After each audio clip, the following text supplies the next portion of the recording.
Salut la résistance, j'espère que vous allez bien. Dans cette vidéo, on va voir 3 compétences fondamentales en survie et en temps de paix, temps de guerre, conflit, peu importe, qui sont primordiales pour être sûr que quoi qu'il arrive, vous soyez en mesure de survivre et de vous démerder par vos propres soins. Je vous laisse, c'est parti, on commence la vidéo. Je vous rappelle, vous avez toujours le e-book qui est offert, qui est dans la description. C'est le premier lien. D'ailleurs, je vous remercie infiniment. Vous êtes plus de 800 personnes à l'avoir téléchargé et à m'avoir fait un super retour.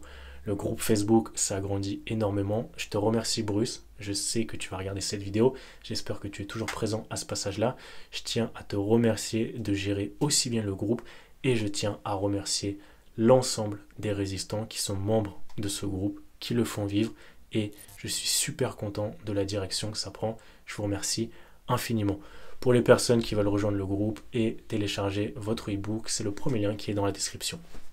Alors pour cette vidéo, on va utiliser le concept de la pyramide de Maslow. Je ne sais pas si vous connaissez, si ça vous parle, c'est un principe fondamental qui explique la psychologie humaine et qui nous explique que le besoin primaire de l'homme, c'est le besoin physiologique. Donc, je vous mets un petit schéma pour que ce soit un peu plus parlant pour vous, si jamais vous ne connaissez pas déjà ça.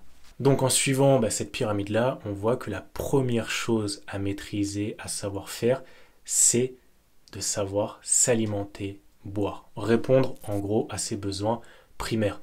Donc, si jamais on ne sait pas filtrer de l'eau, on ne sait pas reconnaître les plantes comestibles, on ne sait pas faire un stock de nourriture, vous avez bien compris que ça risque d'être compliqué pour vous. Ça, c'est la première compétence à maîtriser et je pense que pour la plupart d'entre vous, c'est fait, c'est quelque chose que vous maîtrisez. Tout ce qui est stock, filtrer de l'eau dans les grandes lignes, voilà, savoir répondre à ses besoins primitifs, primaires. La deuxième compétence, et là on va monter un cran au-dessus, c'est les besoins de sécurité, le fait de se sentir en sécurité. Et donc ça passe par quoi? Ça passe par savoir manier les armes. Et oui, que ce soit les poings, que ce soit les couteaux, peu importe, savoir se défendre face à n'importe quelle menace. À l'époque, vous le voyez, les gladiators, eux c'était à l'épée et avec les lances.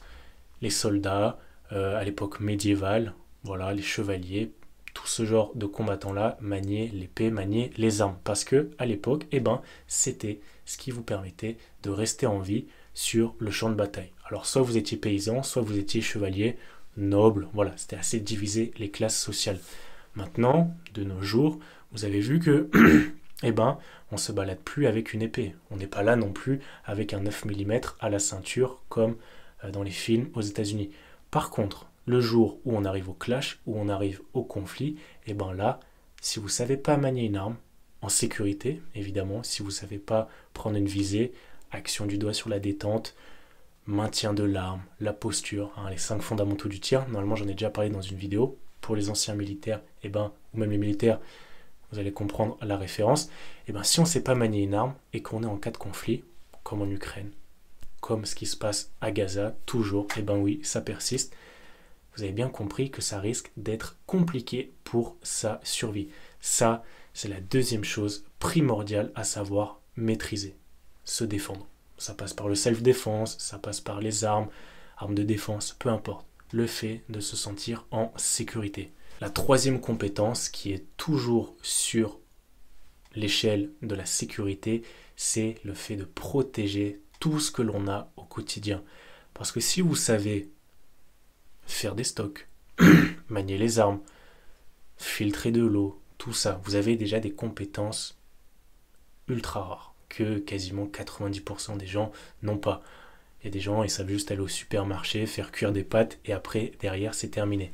Et pour les gens comme vous qui ont développé ces skills, ces compétences, cette façon de faire, vous êtes au-dessus de la plupart des gens. Voilà. Par contre, si jamais vous ne savez pas protéger et sécuriser tout ça, tout ce que vous avez construit comme une fourmi depuis tant d'années, que vous avez fait vos stocks et que vous n'êtes pas en mesure de protéger tout ça, n'importe qui peut venir vous le voler. On le voit, le nombre de cambriolages qui sont en hausse, etc. Les gens se font piller dans tous les sens. Imaginez en cas de conflit, quand il n'y a plus de police, quand il n'y a plus d'État, quand il n'y a plus de règles. Le pays dans lequel on est déjà actuellement, vous avez vu que c'est l'abondance, c'est la fête, tout le monde se fait braquer, tout le monde se fait cambrioler. Mais imaginez en temps de conflit, un survivaliste qui est armé de la tête aux pieds et qui a des stocks, qui a des radios, qui a tout ce qu'il faut pour survivre et que les autres n'ont pas et qui n'ont pas pris l'initiative de se préparer comme il faut, ils ont juste à faire quoi? À venir vous voler et derrière c'est terminé. Donc si jamais vous n'êtes pas en mesure de sécuriser, de piéger vos habitations, vos stocks, votre bad, eh ben vous êtes donc tous les gens qui n'ont pas pris l'initiative de se préparer, de faire des stocks, qui ont vu voilà, BFM TV, ils se sont pris une gifle, deux gifles, et après, ils n'ont tiré aucune leçon de tout ça. Ces gens-là, qu'est-ce qui se passe en temps de conflit, en temps de crise? Ils ont juste à faire quoi? Ils ont juste à aller voir les survivalistes qui sont préparés, qui ont les armes, les radios, la bouffe, et ils ont juste à venir cambrioler chez vous, voler, piller. Déjà, en temps de paix, vous avez vu comment c'est compliqué, le nombre en explosion de personnes qui se font agresser chez eux. Alors imaginez en temps de conflit. C'est pour ça que savoir sécuriser son environnement, protégé par les armes, mais également par des techniques de piégeage, c'est ultra important. Voilà pour cette vidéo. Mettez-moi votre avis en commentaire, vous, sur ce que vous jugez le plus important à mettre en place dans une préparation de survie. Et je vous dis à très bientôt. Ciao la résistance.